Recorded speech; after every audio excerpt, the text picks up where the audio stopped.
कालू नाम का एक भालू गांव के बाहर वाले जंगल में रहता था।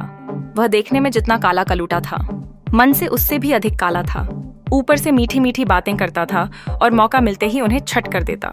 छोटे जानवर तो प्रायः चिकनी चुपडिद्धी बातों के जाल में फंस ही जाते थे। उसी जंगल में मोटू और छोटू नाम के दो खरगोश भी रहते थे। देखने में वे जितने छोटे थे, अक्ल में उतने ही अधिक बुद्धिमान।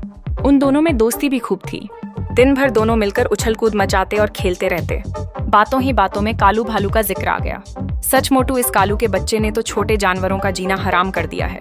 वह रोज ही किसी न किसी को अपने जाल में फंसा ही लेता है। छोटू की बात सुनकर मोटू बोलने लगा, पर मेरी समझ में यह नहीं आता कि उसे जानते हुए भी हम उसकी बातों में क्यों आ जाते हैं।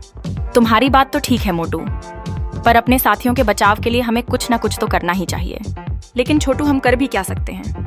हमें उस भालू को ऐसा सबक सिखाना चाहिए कि वह जीवन भर याद करे। छोटू की बात पर मोटू कुछ सोचते हुए बोला, तुम कहते हो तो जरूर कुछ न कुछ करेंगे। इसके बाद दोनों मित्र छलांगे लगाते हुए चले गए। एक पेड़ के नीचे बैठे वे सुस्ता रहे थे। तभी कालू भालू की आवाज उनके कानों में पड़ी। उस समय छोटू ने सोचा कि यदि वे भागने की कोशिश करें तो शायद कालू भालू उन्हें दबोच लें। इसलिए वह बातें बनाते हुए बोला, अरे कालू दादा, आप यहाँ घूम रहे हो?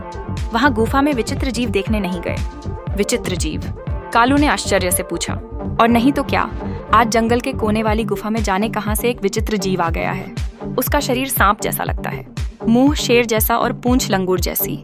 सभी जानवर उसी को देखने गए हैं। अच्छा, तो मुझे भी वहां अवश्य जाना चाहिए, कालू भालू बोला। कालू भालू वास्तव में ही उनकी बातों में आ गया था। वह उन्हें फांसने की बात भूलकर गुफा में आए विचित्र जानवर को देखने के लिए मुद्दने लगा।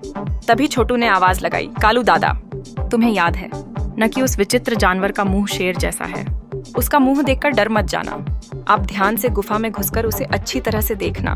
बड़ा आनंद आएगा आपको। छोटू की बात सुनकर कालू अकड़ डहते हुए बोला, शेर का मुंह तो क्या, वह असली शेर भी हुआ तो मैं डरने वाला नहीं। इतना कहकर कालू भालू विचित्र जानवर को देखने की उत्सुकता में गुफा की ओर चल पड़ा। उसी समय मोटू और छोटू खरगोश भी दौड़ते हुए दूसरे रास्ते से गुफा के पास पहुंचकर छिप गए।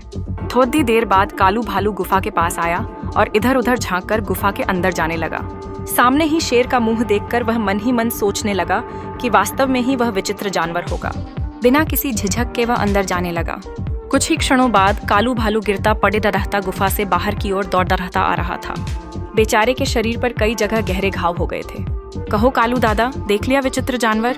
छोटू ने पूछा तो मोटू भी बोल पड़िड्डा, अब तक तो तुम बातों में फंसाकर छोटे जानवरों को मारते थे, आज तुम खुद भी बातों के जाल में फंस ही गए।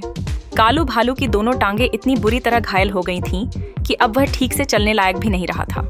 असल में जंगल के कोने वाली गुफा में कुछ समय पहले ही एक शेर रहने लगा था। कालू भालू को इसकी जानकारी नहीं थी। उसी का लाभ उठाकर मोटू और छोटू खरगोश ने उसे यह सबक सिखाने की सोची थी।